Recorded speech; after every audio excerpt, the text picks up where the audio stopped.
오늘도 예배 나와 함께 찬양과 기도와 말씀으로 하나님의 위로를 체험하며 인도함 받기를 원합니다. 오늘 우리 그리스도인의 삶은 믿음으로 시작해서 믿음으로 마치는 그런 삶이라고 할 수 있습니다. 하나님은 우리를 보실 때마다 우리의 믿음을 보시고 또 그 믿음에 따라 역사하십니다. 그래서 우리의 관심은 믿음을 굳세게 하는 것이고 하나님도 우리 믿음이 굳세도록 도와주시는 것입니다. 그런데 똑같은 이유로 사탄도 우리의 믿음을 공격합니다. 특별히 환경을 어렵게 만드는 특징이 있습니다. 사탄은 베드로의 믿음을 공격하기 위해서 그가 예수님을 부인할 만한 환경으로 이끌었음을 우리가 알 수가 있죠. 누가복음 22장 31절로 32절에 보면 이렇게 기록이 되어 있습니다. 시몬아 시몬아 보라 사탄이 너희를 밀가부르듯 하려고 요구하였으나 그러나 내가 너를 위하여 내 믿음이 떨어지지 않기를 기도하였노니 너는 돌이킨 후에 내 형제를 굳게 하라. 시몬아 시몬아 보아라 사탄이 밀처럼 너희를 체질하려고 너희를 소나기에 넣기를 요구하였다. 그러나 나는 내 믿음이 꺾이지 않도록 너를 위하여 기도하였다. 내가 다시 돌아올 때는 내 형제를 굳세게 하여라. 그렇습니다. 주님의 관심은 우리의 믿음이 떨어지지 않도록 지켜주시는 것입니다. 사실 모든 것이 다 없어져도 우리의 환경이 최악이라 하더라도 여러분 믿음만 살아있다면 문제가 될 수 없는 것입니다. 우리의 진짜 문제는 환경이 어려운 것이 아니고 믿음이 꺾이는 것이 문제입니다. 더 문제는 믿음이 꺾여도 그것을 모른 채 환경이 어려운 것에만 집중한다는 것입니다. 믿음 세우는 데는 별 관심을 기울이지 않고 그냥 적당히 살다가 환경이 어려워지면 거기에 빠져서 헤맨다고 하는 것이 오늘 우리의 문제라고 할 수가 있습니다. 우리가 성경을 보면 최악의 환경을 경험한 사람이 바로 욥이죠. 욥. 최고의 수준에서 최악으로 곤두박질 치는 사람이 바로 욥입니다. 그의 환경은 한순간에 모두 무너져버리고 말았습니다. 마귀 때문에 최고의 부자에서 최하의 거지가 됐습니다. 사탄이 그의 모든 것을 다 빼앗아가 버렸습니다. 그러나 그의 믿음만은 빼앗아갈 수가 없었습니다. 결국 욥은 끝까지 하나님을 원망하지 아니하고 믿음을 지킴으로 모든 것이 회복이 되고 더 많아지는 축복을 받은 줄 믿습니다. 그렇습니다. 하나님의 관심은 단순히 우리의 믿음이 떨어지지 않도록 지켜주는 것을 넘어서 우리의 믿음이 강한 믿음이 되고 정금보다 귀한 믿음이 되기를 원하십니다. 그러기 위해서 오늘 우리가 반드시 연단의 과정을 거쳐야 하는데 그런 과정을 통해 우리의 믿음이 성장할 수가 있는 것입니다. 그렇습니다. 여러분 믿음은 결코 저절로 성장하는 게 아니에요. 편안하게 지낼 때 내 믿음은 절대로 성장하지 않습니다. 그저 잘 먹고 잘 사는 데 관심을 두고 자기 중심적인 삶을 사는 사람이 성장한 거 한 번도 본 적이 없습니다. 순종하기 싫어하고 섬기기 싫어하고 그저 편안하게 신앙생활 하는 걸 통해서 믿음이 절대로 성장할 수 없는 것입니다. 그렇다고 혼자 큐티하고 기도하고 예배드리고 온갖 성경 공부 다 한다고 되는 것도 아니에요. 여러분 정말 내가 어려운 상황 가운데서도 하나님을 바라보고 의지하는 법을 배우고 그런 가운데서 이웃을 사랑으로 섬기는 것을 통해서 우리의 믿음이 성장하게 되는 줄 믿습니다. 기억하십시오. 내가 배우고 알아서 깨달은 말씀이 내 삶 속에서 그대로 실천되어질 때 성장하는 거예요. 나도 어렵지만 하나님의 사랑을 가지고 나아가 이웃을 섬길 때 우리의 믿음은 성장한다는 것입니다. 그리고 중요한 사실은 뭐냐면 하나님은 그런 믿음의 사람을 사용하신다. 그렇기 때문에 하나님은 우리 주님의 자녀들을 가끔씩 어려운 환경으로 몰아가실 때가 있어요. 환경을 나쁘게 할 때가 있다 이 말이에요. 첫 번째, 그러면 난관을 극복하는 돌파하는 믿음은 과연 무엇일까? 여러분의 믿음은 난관을 돌파하기를 축복합니다. 그 믿음이 뭐냐? 하나님은 선택하신 백성 이스라엘을 이 세상에서 최고의 백성으로 만들고 싶어 하셨어요. 그래서 그들이 그렇게 되도록 허락하신 것이 고통스러운 상황입니다. 이스라엘 백성들은 애굽에서 400년 동안 종살이 하면서 얼마나 시련을 겪었는지 몰라요. 생각해 보세요. 400년이 넘는. 그러나 때가 찼을 때 하나님은 모세를 보내셔서 이스라엘을 애굽에서 이끌어내셨어요. 그것이 출애굽 사건입니다. 자, 그런데 애굽에서 기쁘게 나온 그들은 홍해 앞에서 자신들이 죽음의 위기에 빠진 것을 알았습니다. 뒤에는 바로의 군대가 추격해오고 앞에는 홍해가 길을 딱 가로막고 있는 것입니다. 앞으로 갈 수도 없고 뒤로 갈 수 없는 진퇴양난의 기회 상황. 이제 꼼짝없이 죽을 수밖에 없는 이 상황에서 그들은 과연 어떻게 해야 될까? 그런 상황 속에서도 나아갈 수 있었던 그 비밀을 오늘 우리는 배워야 한다 이 말이에요. 인생에서 난관이나 장애물들을 만날 때가 있는데 그럴 때 어떤 사람들은 매일같이 도망가기만 해요. 도망가기만 하는 사람은 평생 도망다니는 그 과정에서 괴로움과 두려움 속에 살다가 인생이 끝나버리는 것입니다. 그러므로 우리는 최악의 상황에서 믿음으로 난관을 돌파하는 그 비밀을 배울 수 있기를 축복합니다. 자, 보십시오.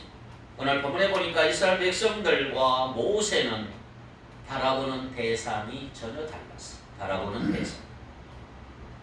여러분, 위기의 상황에서 내가 무엇을 바라보느냐가 믿음과 아주 밀접한 관계가 있습니다. 홍해가 앞을 가로막고 있는 상황에서 뒤에는 애굽 군대가 막 달려오고 있을 때 이스라엘 백성들은 무엇을 보았을까요? 그들은 자기를 구원하시는 하나님을 보지 않고 자기들을 치러 오는, 죽이러 오는, 뒤쫓아오는 애굽 사람들을 바라보았다는 거죠. 이게 이제 문제예요. 자, 10절 볼까요? 10절. 다 같이 읽어볼까요? 바로가 가까이 올 때 이스라엘 자손이 눈을 들어 본즉 애굽 사람들이 자기들 뒤에 이른지라. 이스라엘 자손이 심히 두려워하여 여호와께 부르짖고. 자, 거기까지 보세요. 네, 여러분들이 잘못된 것을 바라볼 때 일어나는 현상이 하나 있어요. 두려움입니다. 두려움. 우리는 바라보는 것에 영향을 받으며 살아가게 돼 있어요. 뭘 보느냐? 내가 보는 것이 내 감정에 영향을 끼칠 수가 있어요. 자, 이스라엘 백성들은 눈을 들어 보니까 애굽 사람들을 보았어요. 그래서 극심한 두려움을 느끼고 있는 것을 볼 수가 있어요. 그래서 그들은 어떻게 했어요? 여호와께 부르짖고. 거기가 이제 문제. 부르짖고. 그런데 하나님께 부르짖었지만 문제는 뭐예요? 계속해서 하나님께 기도하지 않고 곧장 원망을 했어. 원망을 했어. 그러니까 그들의 부르짖음은 하나님을 향한 인격적인 기도가 아니고 그냥 급해서 다급해서 외친 거예요. 사람을 살려 정도밖에 되지 않는 거예요. 여러분, 우리가 급하고 어려운 일 만날 때 그러지 않아요? 하나님 한번 살려주세요. 그리고 끝이. 그들은 하나님께 계속적으로 기도하지 않고 곧바로 원망한 것은 바라보는 대상을 잘못 선택했기 때문인 것입니다. 결국 두려움은 불신앙을 낳고 불신앙은 원망을 낳는 것입니다. 11절 12절을 봅니다. 그들이 또 모세에게 이르되 애굽에 매장지가 없어서 당신이 우리를 이끌어내어 이 광야에서 죽게 하느냐? 어찌하여 당신이 우리를 애굽에서 이끌어내어 우리에게 이같이 하느냐? 우리가 애굽에서 당신에게 이런 말이 이것이 아니냐? 이르기를 우리를 내버려 두라. 우리가 애굽 사람을 섬길 것이라 하지 아니하더냐? 애굽 사람을 섬기는 것이 광야에서 죽는 것보다 낫겠노라. 자, 여러분, 사람의 말을 잘 들어보면 그 사람의 마음에 뭐가 들어있는지를 알 수가 있죠. 또 말하는 걸 들으면 그 사람의 믿음의 정도를 알 수 있어요. 자, 이스라엘 백성들이 지금 무슨 말을 하고 있는 거예요? 자기들이 이집트에 있을 때 이런 일이 일어날 줄 알고 모세에게 이미 말했다는 거예요. 12절, 우리가 애굽에서 당신에게 이른 말이 이게 아니냐? 가기 싫은데 왜 끌고 가느냐? 그들이 애굽에서 모세에게 이미 했던 말은 좋은 말이 아니고 부정적인 말이에요. 부정적인. 그렇기 때문에 어려운 환경을 만나자 자기들이 말했던 그 부정한 일들이 실제로 일어났다고 말하면서 그것을 확인하고 있는 것을 볼 수가 있는 거예요. 여러분, 심리학에 보면 이런 말이 있어요. 심리학에 확증편향이라는 말이 있어요. 확증편향. 원래 내가 가지고 있는 생각이나 신념을 확인하려고 하는 경향이 사람에게 있대. 다시 말하면 사람은 자기가 한 말이 이루어지는 것을 보기를 원하는 거예요. 이런 말 우리가 잘 하잖아요. 거봐, 내가 뭐라고 했어? 잘한다. 그렇게 하지 말라 그랬지. 이럴 줄 알았어. 이게 다 확증 편향이에요. 이스라엘 백성들은 자기들이 한 말대로 이렇게 될 줄 알았다면 애초에 따라오지 말았어야 했는데 이미 좋다고 모세를 따라와 놓고 막상 그렇게 되니까 뭐라 그래요? 기다렸다는 듯이 말하는 거예요.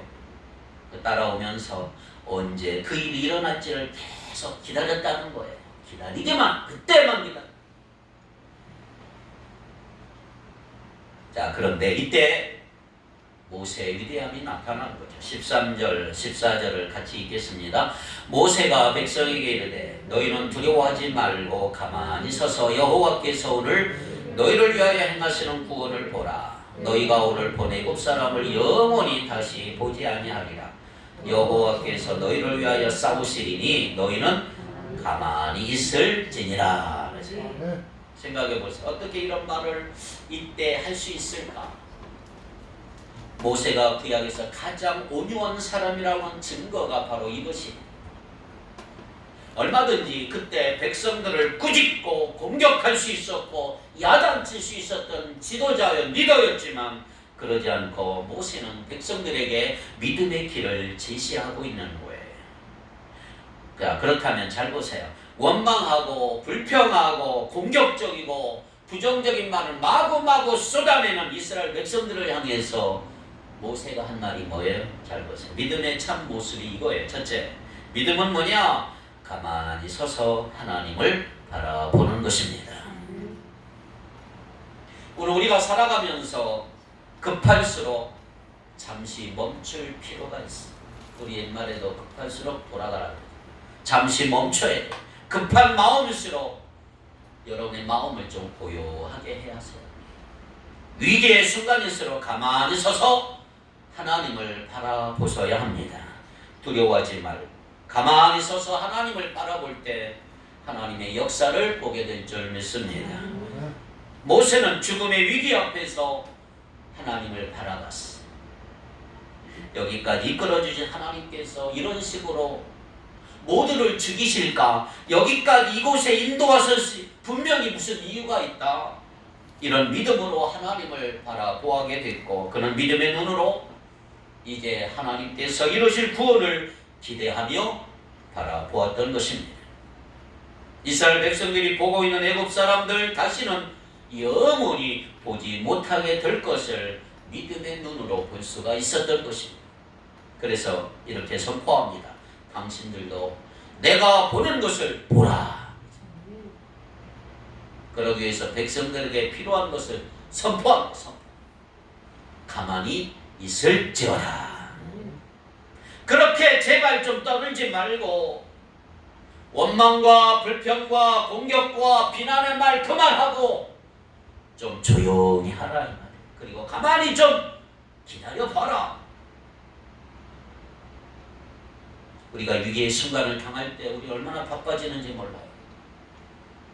입으로 쉴 새 없이 불평과 원망을 쏟아내고 이 상황을 좀 해결하기 위해서 이리저리 분주하게 얼마나 쫓아다니지.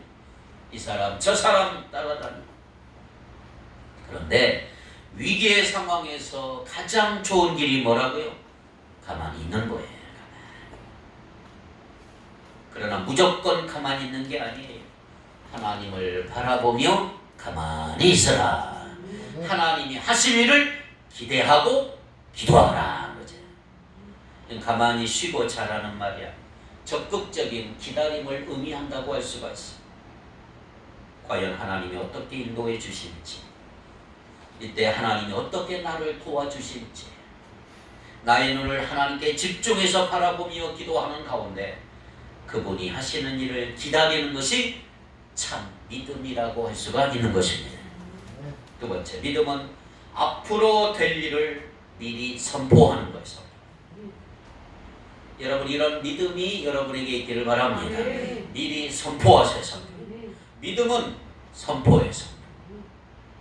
그래서 때로는 내가 소리내어서 믿음으로 선포하며 기도하는 것이 얼마나 중요한지 몰라. 모세의 믿음은 선포하는 믿음이에요. 장차 하나님께서 이루어 주실 일을 선포하라. 이렇게 선포하잖아. 모세는 여호와께서 오늘날 너희를 위하여 행하시는 구원을 보라.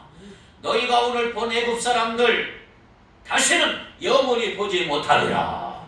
여호와께서 너희를 위하여 싸우신다. 선포를. 놀라운 것은요, 이렇게 모세가 선포한 대로 하나님이 역사하셨단 말이에요. 그대로 이루어졌어요. 자, 우리가 14장, 출애굽기 14장을 계속 읽어보면 하나님께서 이스라엘 백성들을 위해서 대신 싸워주신 대신.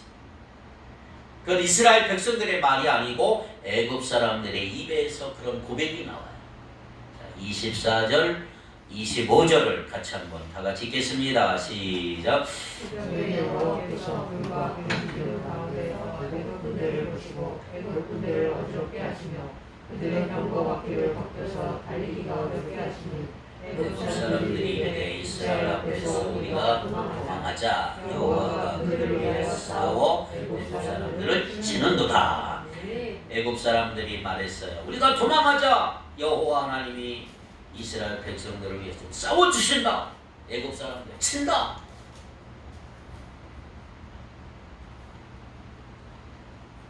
실제로 모세가 선포한 것처럼 이스라엘 백성들이 애굽 사람들의 모습을 본 것이 그날로 마지막이에요. 이스라엘 백성들이 본 것은 뭐예요? 바닷가에 가보니까 죽어서 시체들이 떠다니. 30절 볼까? 30절. 그날에 여호와께서 이같이 이스라엘을 애굽 사람의 손에서 구원하시매 이스라엘이 바닷가에서 애굽 사람들이 죽어 있는 것을 보았더라. 세 번째, 믿음은 뭐냐? 하나님의 말씀에 한 걸음씩 순종하며 나가는 거예요. 스텝 바이 스텝, 한 걸음씩 한 걸음씩. 자, 앞은 홍해로 막혀 있고요. 뒤에는 애굽 군대가 쫓아오는 이 상황 가운데 모세는 뭐 했어요? 가만히 서서 하나님을 바라보았고 부르짖어 기도했어요. 자, 어떤 일이 일어났어요?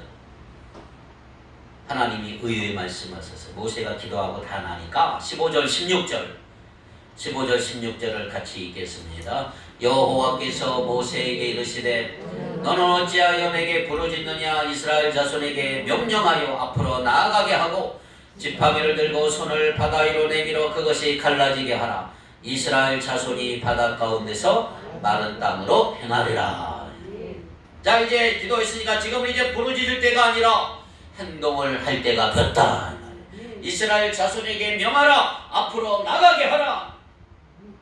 그리고 모세에게 지팡이를 들고 손을 바다 위로 내밀어서 홍해가 갈라지게 하라. 그러면 이스라엘 백성들이 바다 가운데 육지로 행하게 될 것이다. 여러분, 기도만큼 중요한 게 없어요. 기도를 너무 많이 해서 문제가 된 적은 한 번도 없어요. 항상 기도를 별로 안 해서 문제. 그런데 모세는 정말 기도를 많이 했어요.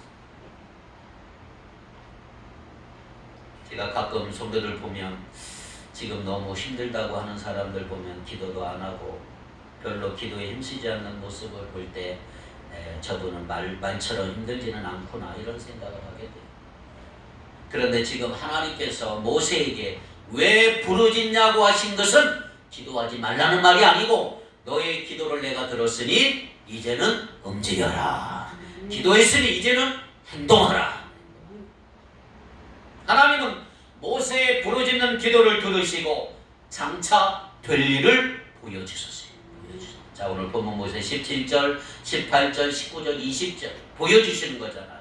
홍해가 갈라지면 하나님의 애굽 사람들의 마음을 완악하게 하셔서 그들의 그 뒤를 따라가 들어가게 될 것이고, 그때 하나님은 애굽 군대 때문에 영광을 얻게 될 것이다. 18절, 그러면 그때 애굽 사람들이 하나님을 여호와인 줄 알게 될 것이다. 19절, 그리고 이스라엘 진 앞에 가던 하나님의 사자가 그들의 뒤로 옮기니까 구름 기둥도 앞에서 그대로 옮겨가게 될 것이고, 20절, 애굽 진과 이스라엘 진 사이에 하나님의 사자가 서니까 저쪽에는 구름과 흑암이 있고 이쪽에는 밤이 밝아서 밤새 저쪽이 이쪽에 가까이 못한다. 하나님이 장차 될 일을 다 보여줘. 하나님은 부르짖어 기도하는 사람에게 장차 될 일을 보여주시는 거예요. 할렐루야. 에레미야 33장 3절 유명하잖아요. 너는 내게 부르짖으라. 내가 내게 응답하겠고 내가 알지 못하는 크고 비밀한 일을 내가 보이리라. 이제 모세는 하나님의 명령에 순종해서 행동에 들어가. 행동. 21절 22절 행동이죠. 모세가 바다 위로 손을 내어민 여호와께서 큰 동풍이 밤새도록 바닷물을 물러가게 하시니 물이 갈라져 바다가 마른 땅이 된지라. 이스라엘 자손이 바다 가운데를 육지로 걸어가고 물은 그들의 좌우에 벽이 되니. 하나님의 명령대로 순종해서 모세가 손을 바다 위로 드니까 하나님은 큰 동풍이 밤새 불게 하소서 홍해 바닷물을 다 물러가게 하소서. 마른 땅 위로 걸어서 홍해를 건너갑니다. 생각해 보세요. 누가 이런 것을 상상이나 할 수 있습니까? 순종을 통해 일어난 기적입니다. 순종이 중요해요. 여러분, 믿음은 반드시 순종으로 나타나요. 믿는다고 하면서 순종하지 않는 사람은 믿는 사람이 아니에요. 순종은 하나님의 말씀에 대한 믿음의 반응입니다. 그래서 믿음과 순종은 늘 같이 가요. 기차의 레일처럼 똑같이.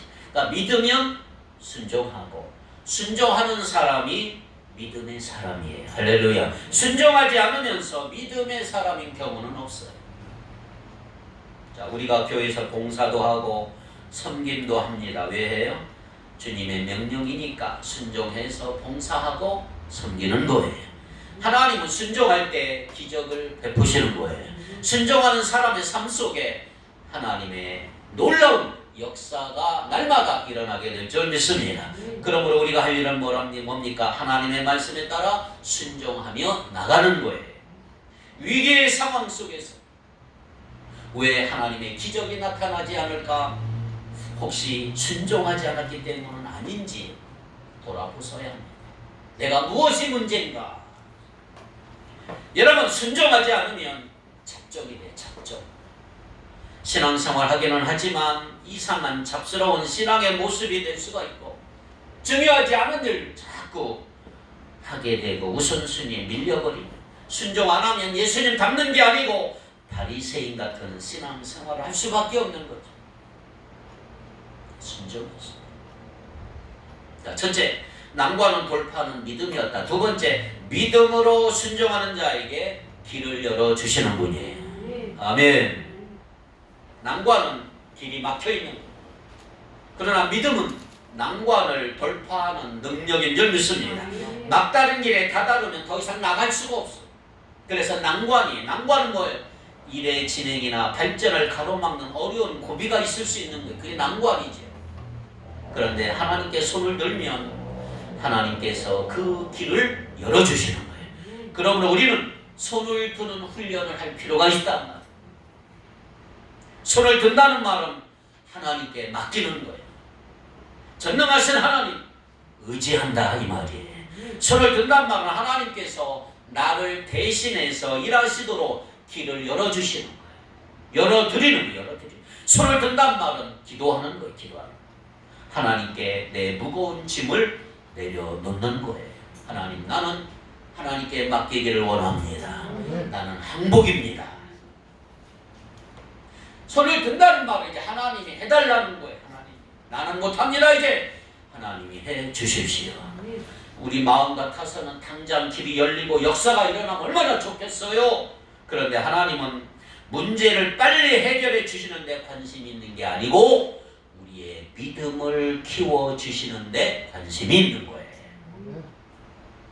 하나님은 전능하시고 지혜로우세요. 내 모든 길 아시고 내가 갈 길을 아세요. 문제는 아무 문제가 없어요. 내 믿음 성장하는 게 중요한 거예요. 하나님은 지금 모세의 믿음을 키워주시고 이스라엘 백성들의 믿음을 키워주시기 위해서 일부러 그들을 진퇴양난의 상황 속으로, 난관 속으로 집어넣어요. 앞으로 수없이 직면하게 될, 만나게 될 난관, 위기 상황들 믿음으로 돌파할 수 있는 원리를 가르쳐 주기를 원하신 거예요. 믿음으로 돌파할 수 있는 원리. 저는 오늘 몇 가지 이 시간 좀 말씀드리려고 합니다. 믿음으로 돌파하려면 어떻게 할까? 첫째, 난관을 돌파하려면 평소에 축적된 힘이 필요합니다. 평소에 여러분들이 쌓아놓은 힘이 필요합니다. 홍해를 가르고 마른 땅을 만들어 길을 내고 바다의 양쪽을 벽으로 만들기 위해서는 엄청난 힘이 필요하겠죠. 그런 엄청난 힘은 축적된 힘을 통해 키워지는 거예요. 요셉이 총리로 있을 때 애굽의 가족들이 가나안 땅에서 애굽으로 이민을 갔죠. 그 당시 이스라엘 자손은 몇 명이었어요? 야곱의 자손은 70명이에요. 그런데 400년을 지나면서 몇 명이 됐어요? 남자만 60만이 됐어요. 여자와 아이들 합치면 최소한 200만 명 이상은 될 거라는 거죠. 이처럼 하나님은 아무 때나 이스라엘을 가나안으로 돌아오게 하신 게 아니고 이스라엘의 자손의 수가 차고 힘이 쌓였을 때 그들을 움직였다는 거죠. 하나님은 그들의 수가 많아지고 강해질 때까지 기다렸어요. 이것이 축적의 원리예요. 원리. 홍해를 가르실 때에도 밤새 큰 동풍을 일으켜서 바닷물을 다 물러가게 했어요. 축적의 힘이죠. 밤새 축적된 힘이 바닷물을 물러가게 하고 마른 땅을 만들고 길을 쫙 냈어요. 물이 좌우의 벽이 됐어요. 중요한 사실은 믿음의 힘도 축적된다 이 말이에요. 믿음은 우리 근육을 키우는 것과 똑같아. 사람의 몸 근육을 키우는 것과 똑같단 말이에요. 근육의 힘은 여러분들이 자주 사용함으로 축적이 되고 강해지잖아요. 남자들이 식스팩, 초콜릿, 복근, 왕자, 임금 왕자 자랑하는 사람 얼마나 운동 안 하면 도로, 배와 옆구리가 나오기 시작해요. 이런 축적의 원리를 여러분들이 알고 배울 때 작은 것도 소홀히 하지 않을 수가 있는 거지. 큰 숲을 보세요. 처음에는 작은 씨앗에서 시작해요. 큰 호수도 작은 물방울 하나로 시작이 되는 거예요. 믿음도 누적이 되는 성질이 있어요.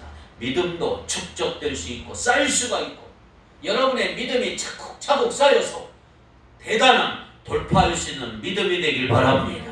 우리 인생 가운데 사망의 골짜기로 달릴 때 더욱 단련이 되고 강해지고 어려움이 올 때 이겨나가는 게 자꾸 쌓여지니까. 그래서 내가 매일 조금씩 주님 앞에 기도와 말씀과 예배의 단을 쌓는 것이 너무너무 중요하다.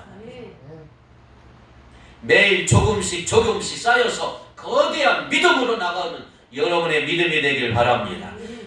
오늘 하루쯤은 괜찮겠지 하면 실패자가 되고 그만큼 떨어지고 여러분 믿음은 쌓여야 합니다. 두 번째, 길이 열리기 직전에 가장 어두운 거예요. 하나님께서 길을 열어주시겠다고 하신 말씀에 따라 모세가 손을 들긴 했지만 그때 사람들이 보고 듣는 것은 뭐예요? 강한 동풍이에요. 강한 동풍. 얼마나 위협적입니까? 폭풍 얼마나 무섭습니까? 얼마나 대단했을까요? 하나님께서 홍해를 갈라주신 때 언제일까요? 24절을 보세요. 24절 시작. 새벽에 여호와께서 불과 구름 기둥 가운데서 애굽 군대를 보시고 애굽 군대를 어지럽게 하시며. 언제 홍해를 갈르셨어요? 새벽에. 하나님께서 일하시는 시간은 주로 새벽이죠. 하나님은 새벽까지 기다리셨어요. 물론 밤새 이스라엘 백성을 위해서 큰 동풍을 보내주셨지요. 그렇지만 하나님의 능한 손을 펴신 순간은 새벽이에요. 여러분, 새벽 기도가 중요한 이유가 바로 이거예요. 하나님은 새벽에 강하게 역사하십니다. 만나를 내려서 거둔 것도 새벽에 나가야 거둘 수가 있습니다. 여호수아가 전쟁을 하러 나갈 때 아침 일찍 새벽에 일어났다 그랬어요. 예수님께서 기도하시는 시간도 새벽이었고 부활하실 때도 새벽에 일어나 기도하지 않는 사람이 하나님의 역사를 체험한다? 천만에 어렵고 힘든 것입니다. 사랑하는 여러분, 새벽을 깨우시기를 바랍니다. 목사님, 저라도 힘들지 않은 게 아니에요. 저는 새벽 체질도 아니고, 하지만 하다 보니까 되는 거고요. 저희 아내도 새벽에 절대로 못 나왔던 사람들이에요. 근데 저보다 더 잘 일어나요. 지금. 하면 되는 거예요. 항상 새벽에만 역사가 일어난 건 아니에요. 여러분, 바울과 실라가 빌립보 감옥에 갇혀서 한밤중에 찬양할 때 지진이 일어나고 옥문이 열리는 역사가 일어났어요. 하지만 새벽에 놀라운 역사들이 많이 일어난 거 부인할 수 없는 사실이에요. 새벽과 영성 사이에는 아주 긴밀한 관계가 있는 거죠. 여러분, 새벽을 깨우시기를 바랍니다. 세 번째, 난관을 돌파할 때까지 인내하시기 바랍니다. 모세는 홍해가 갈라졌다고 일이 다 끝났다고 생각하지 않았어요. 보세요. 이스라엘 백성이 홍해를 건넌 후에 하나님은 모세에게 다시 손을 들어라. 그리고 모세가 손을 들었을 때 하나님은 애굽 사람들을 바다에 빠져 죽게 했어요. 이게 26절에서 28절이에요. 이처럼 하나님은 오랫동안 기다리시다가 한순간에 이를 이루어버립니다. 한순간. 그러므로 그때까지 여러분 인내하며 기다릴 줄을 알아야 되는 거예요. 하나님 일하시는 방법은 정말 경이롭고 얼마나 신비한지 몰라요. 이스라엘 백성들을 삼키려고 했던 그 홍해바다가 오히려 그들을 구원해주는 길이 될 줄 누가 상상이나 할 수 있었을까? 우리는 위기 상황이 닥치면 인간적인 생각과 계산으로 막 계산기를 두드려 보고 시도하지 않나요? 그러나 그럴수록 우리는 어려움에 더 빠져들게 됩니다. 사랑하는 성도 여러분, 오늘 우리 인생에서 홍해 같은 난관에 빠졌을 때 오늘 우리가 할 일은 하나님만 바라보는 거예요. 인간의 노력으로 강한 모든 길이 다 막혔을 때 여러분 하나님만 바라보십시오. 믿음으로 하나님 바라보며 잠잠히 기다릴 때 그때 하나님은 우리를 위협하던 그것을 통해서 길을 열어주시는 역사를 반드시 이루어 주실 줄 믿습니다. 영국의 유명한 설교자였던 찰스 스펄전 목사님 말씀을 인용하며 마무리하려고 해요. 찰스 스펄전 목사님이 이런 말을 했어요. 주님은 당신에게 이제껏 그 누구도 가보지 못한 길을 열어주실 것이다. 마치 바다처럼 당신을 집어삼키려고 위협하던 것들이 그것은 결국은 탈출로가 될 것이다. 할렐루야. 하나님은 여러분들 사랑하시고 여러분들을 인도하시고 믿음으로 여러분의 주 앞에 닥친 난관을 무찔러 나가기를 주 이름으로 축복합니다.